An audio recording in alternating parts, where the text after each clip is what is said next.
하나님 말씀은 사무엘상 23장 19절에서 23절까지 말씀입니다. 우리 같이 한 목소리로 함께 읽겠습니다. 그때에 10사람들이 기브아에 이르러 사울에게 나와 이르되 다윗이 우리와 함께 광야 남쪽 하길라산 숲을 요새에 숨지 아니하였나이까. 그리하온즉 왕은 내려오시기를 원하신 대로 내려오소서. 그를 왕의 손에 넘길 것이 우리의 의무니이다 하니 사울이 이르되 너희가 나를 긍휼히 여겼으니 여호와께 복 받기를 원하노라. 어떤 사람이 내게 말하기를 그는 심히 지혜롭게 행동한다 하나니 너희는 가서 더 자세히 살펴서 그가 어디에 숨었으며 누가 거기서 그를 보았는지 알아보고 그가 숨어있는 모든 것을 정탐하고 실상을 내게 보고하라. 내가 너희와 함께 가리니 그가 이 땅에 있으면 유다 몇천 명 중에서라도 그를 찾아내리라 하더라. 아멘. 사람들은 이 세상에서 일어나는 이런 부조리와 악 이런 것들이 계속되는 것을 또는 지도자의 책임으로 돌리든지 또 누군가 어쨌든 지도자가 아니더라도 어떤 특별한 그 사람 때문이라고 생각을 합니다. 그래서 이제 제도를 개선하거나 또 이렇게 영웅과 같은 그런 지도자, 탁월한 지도자가 나타나기를 기다리지요. 지금 사울이 통치하던 이 사울 말기에 이 유다는 사울이 상당히 이제 폭정을 가했었기 때문에 또 우리가 앞에서 살펴봤던 것처럼 악령으로 인해서 모르는 사람들이 보기에는 이렇게 정신병자와 같은 그런 이상 현상도 일어나지 않습니까? 거기다가 사무엘도 사울을 떠났지 않습니까? 그래서 사실은 이제 여호와께서 또 버린 사울 그리고 그 폭정 아래 그 학정 아래 살아갔던 그 백성들의 입장에서 보면 사울이 사실은 이제 더 이상 왕으로 있지 말고 또 새로 기름 부으신 다윗이 왕이 되는 것이 모두에게 좋습니다. 여호와께도 좋고 백성들에게도 좋고 사실은 사울에게도 좋죠.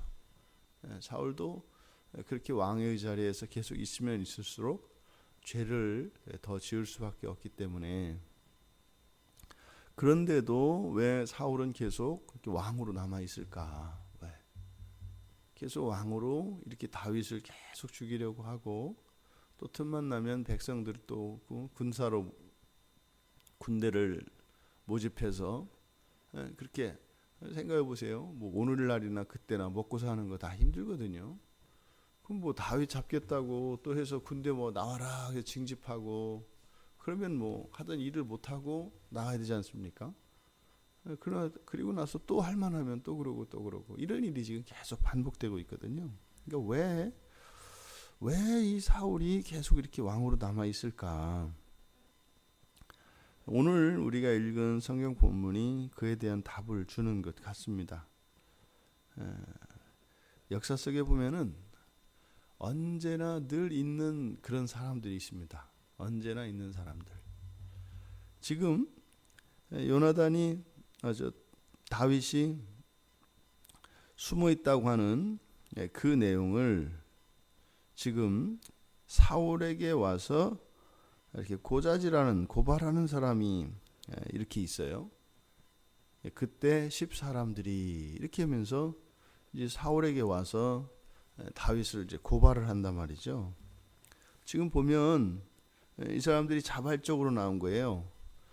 사울이 현상금을 걸었다든지 아니면 그 지역에 있는 주민들에게 다윗을 내놓지 않으면 너희들에게 어떻게 위해를 가하겠다든지 이런 게 전혀 없습니다. 근데요, 알아서 다윗이 어디 있는지 사울에게 가서 고발을 합니다.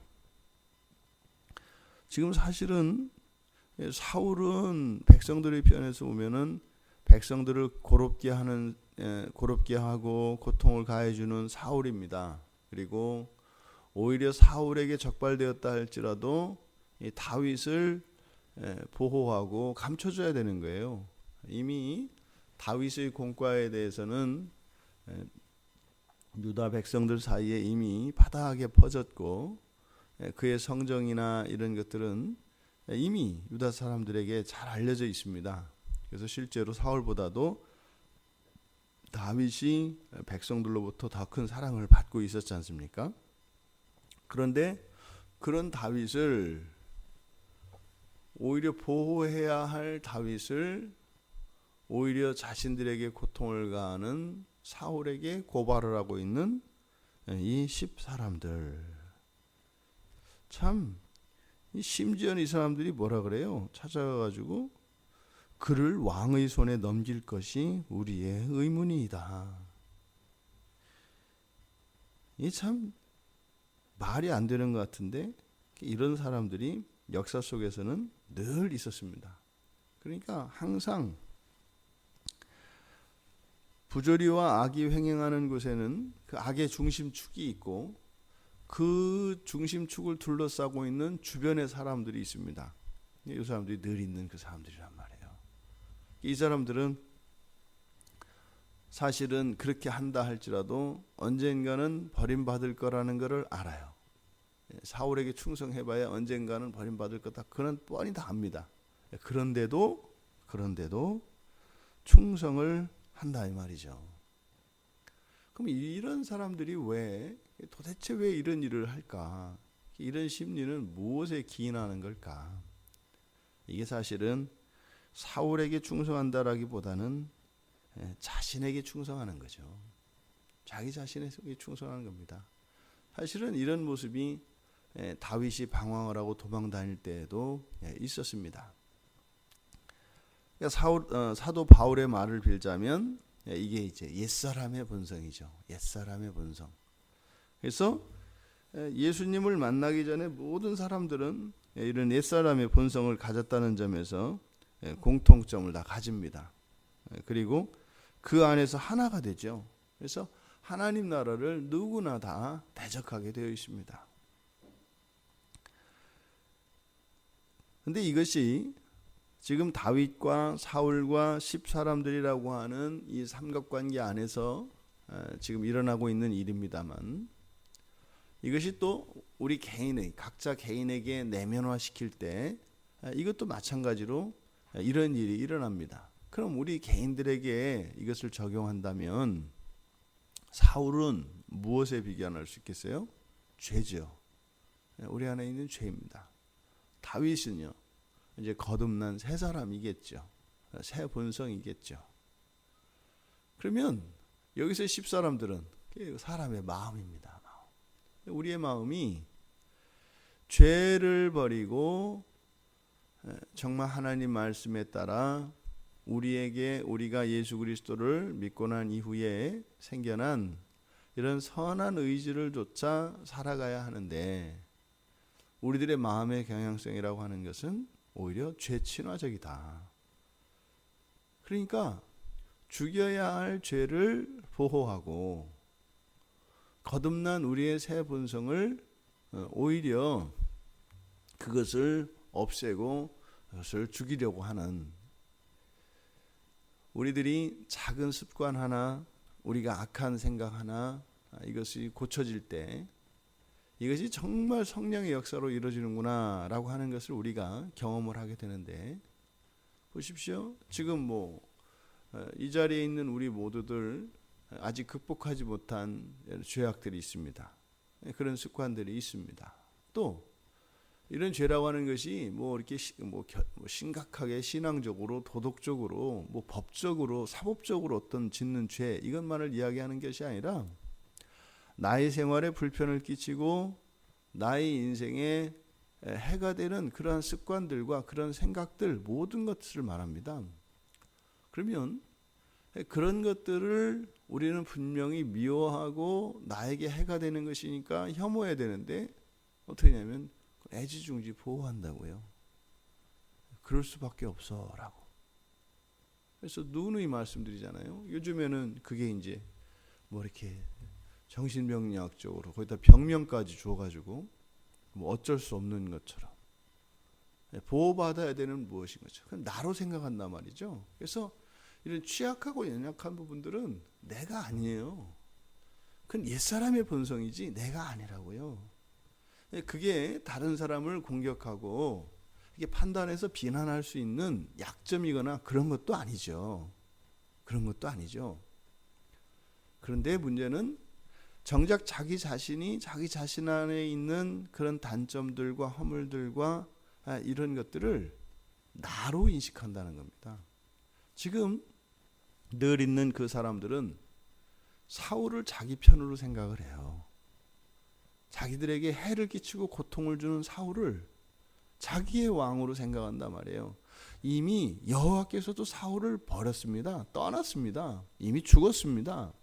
그러면요, 이들은 다윗을 왕으로 섬기고 다윗을 세워야 되는 거죠. 그런데 오히려 다윗을 고발하고 사울을 돕고 있는 우리의 삶 속에 우리가 이게 얼마나 모순인지 몰라요. 보세요. 누군가가 우리들에게 저에게 있는 어떤 단점을 이렇게 이제 이야기해 줬어요. 그랬을 때 그게 사실과 다른 것이면은 또 다른 문제이겠습니다만 정말로 그게 맞는 이야기예요. 그러면요, 뭐 그 사람이 이야기해 준 그것이 사실은 감사한 거고요. 그것을 통해서 어떻게 해요? 인정을 하고 그 죄를 버리기 위해서 하나님께 은혜를 구하고 나가면 되거든요. 근데 어떤 반응이 일어나요? 모욕감을 느낀다고요. 느끼잖아요, 다. 왜냐하면 그것을 나와 동일시하기 때문입니다. 그러니까 이거를 분리시키기가 그렇게 어려워요. 그러니까 지금 이 10사람들이 사울에게 찾아가서 하는 이런 일들이 지금 뭐 단순히 여기 10사람들만 그러겠어요?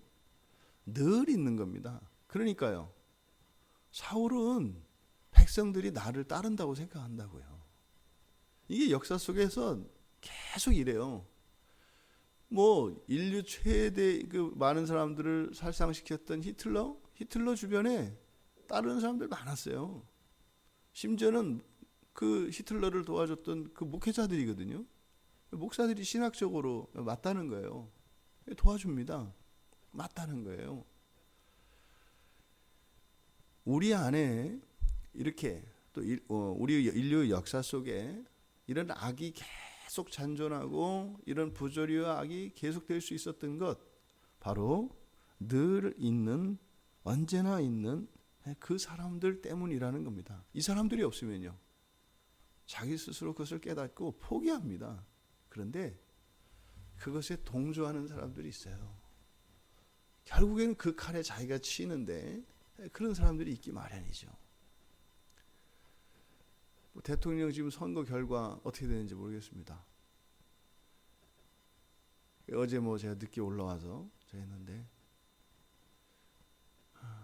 여러분들 이제 진짜 기도하셔야 돼요.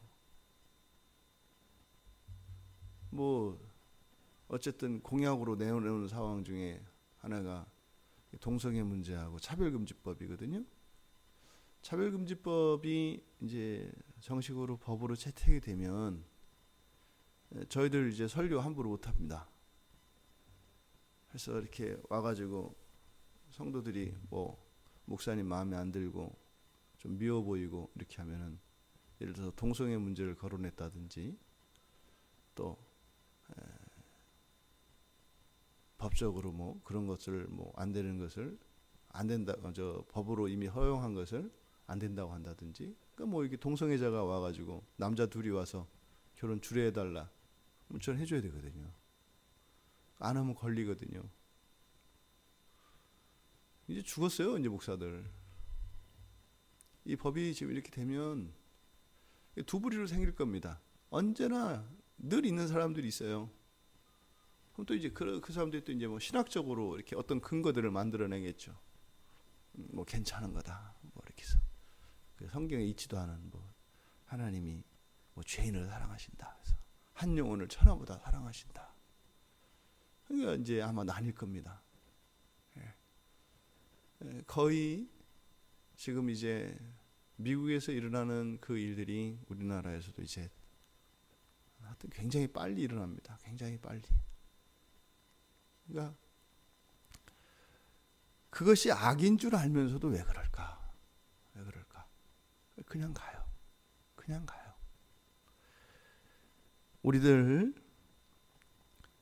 마음속에 이런 죄와 친화하려고 하는, 죄와 평화를 유지하려고 하는, 그리고 죄를 나의 연약함으로 생각하려고 하는 이런 잘못된 생각들, 이것이 사회적으로 국가적으로 그렇게 악인 것을 알면서도 그것을 방조하고 오히려 그것을 돕는 이런 일들이 공동체적으로 국가적으로만 일어나는 것이 아니라 우리들은 우리들 자신을 향하여 우리들의 마음을 살펴야 할 것입니다. 여러분, 우리들에게 있는 죄는요, 우리가 아닙니다.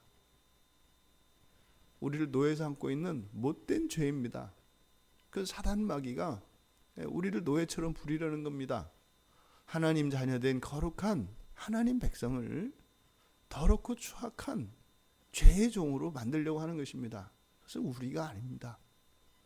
그것을 우리 힘으로 극복할 수 없습니다. 그것이 결코 다른 사람에게 약점으로 보이거나 그래서 안 됩니다. 절대로 그것이 사람을 우습게 보거나 무시당할 수 있는 그런 이유가 되지 않습니다. 왜요? 그것으로 그 노예 상태에 있는 그것이 오히려 긍휼히 여길 만한 것이죠. 그래서 기도하며 도와줘야 되는 것이죠. 하지만 우리들 자신이 그것과 이 죄와의 결별을 선언하지 않는 한 누가 아무리 도와줘도, 심지어는 성령이 도와주셔도 그것을 거부하기 때문에 일어나지 않습니다. 여러분, 우리는요, 예수 그리스도의 신부된 자들입니다. 그 순결하시고 죄 없으시고 거룩하신 그 주님에게 딱 맞는 배필들이란 말이에요. 그렇게 되어져 갈 겁니다. 우리에게 있는 이런 죄들을 부끄러워하지 맙시다. 그리고 그것을 두둔하려 하거나 핑계대려 하지 맙시다. 그것 때문에 우리의 삶 가운데 이 성화의 진전이 안 일어나는 겁니다. 왜요? 우리가 감싸기 때문에.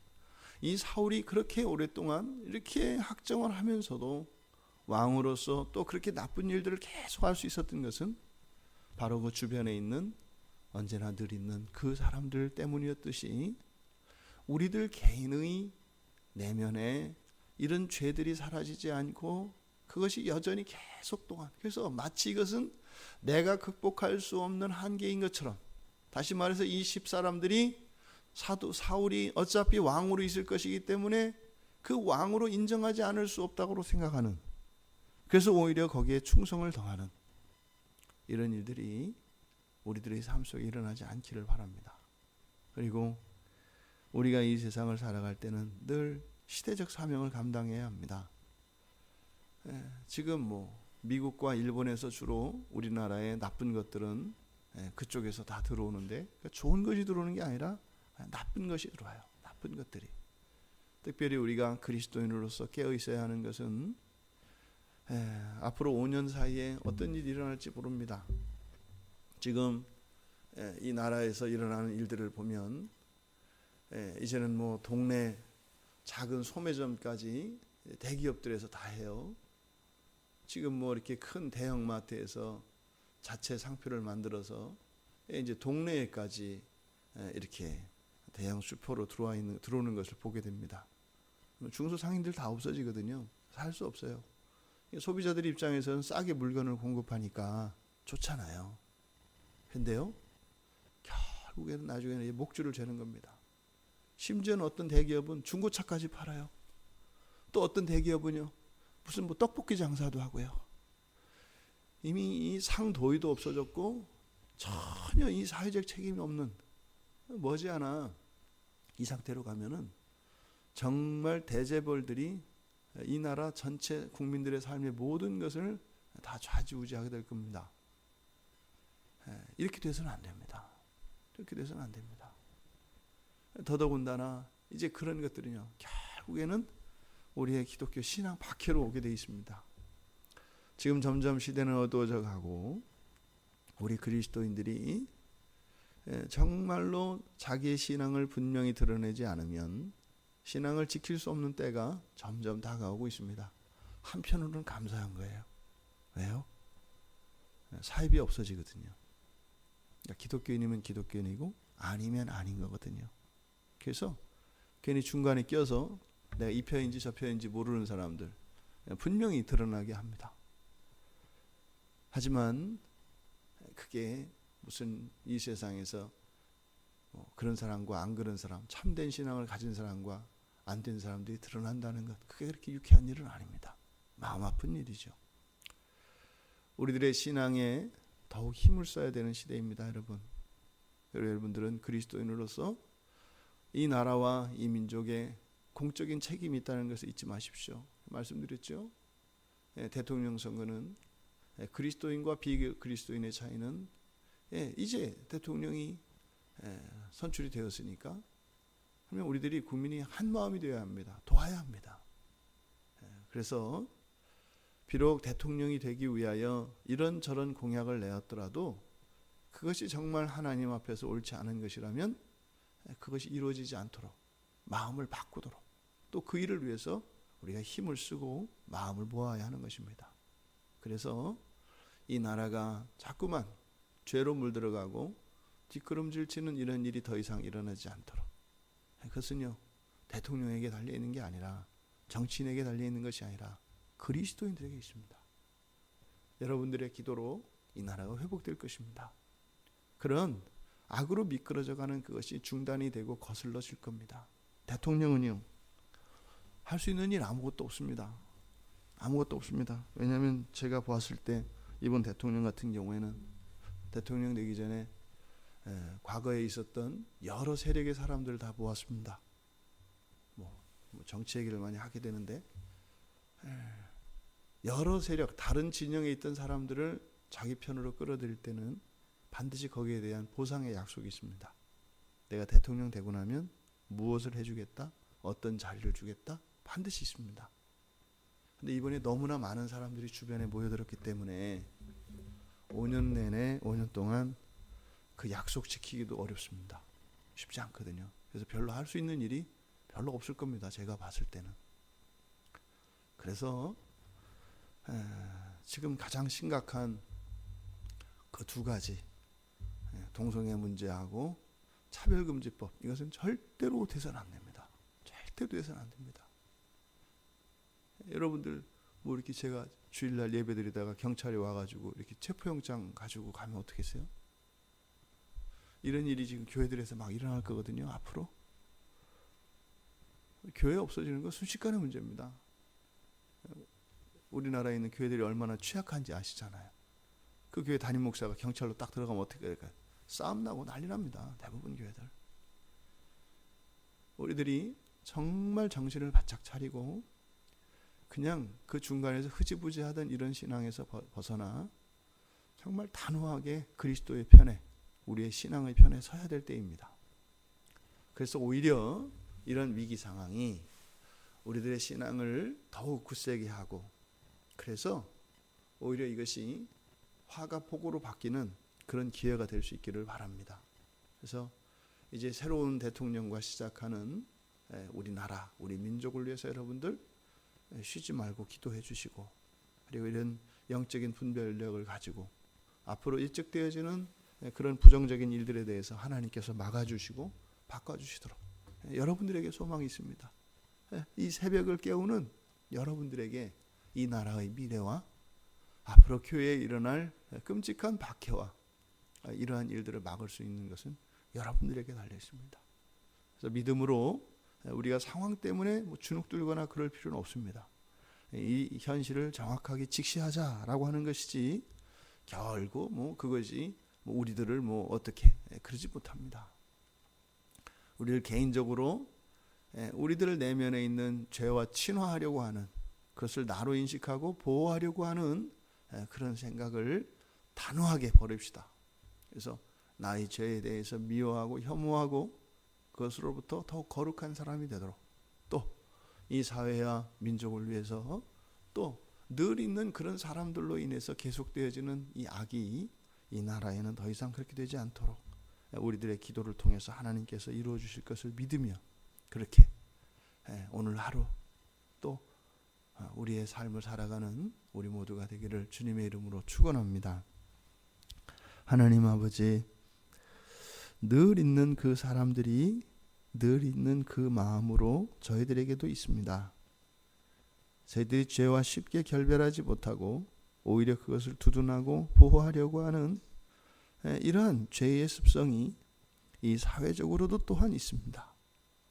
하나님, 성경의 사람이 되게 하시고 오직 하나님 말씀을 따라 저희들의 죄를 정직하게 고백하며 하나님의 은혜를 구하며 우리가 서로 그렇게 사랑하며 도우며 살아갈 수 있도록 은혜를 내려 주시옵소서. 감사하며 예수님의 이름으로 기도드리옵나이다. 아멘.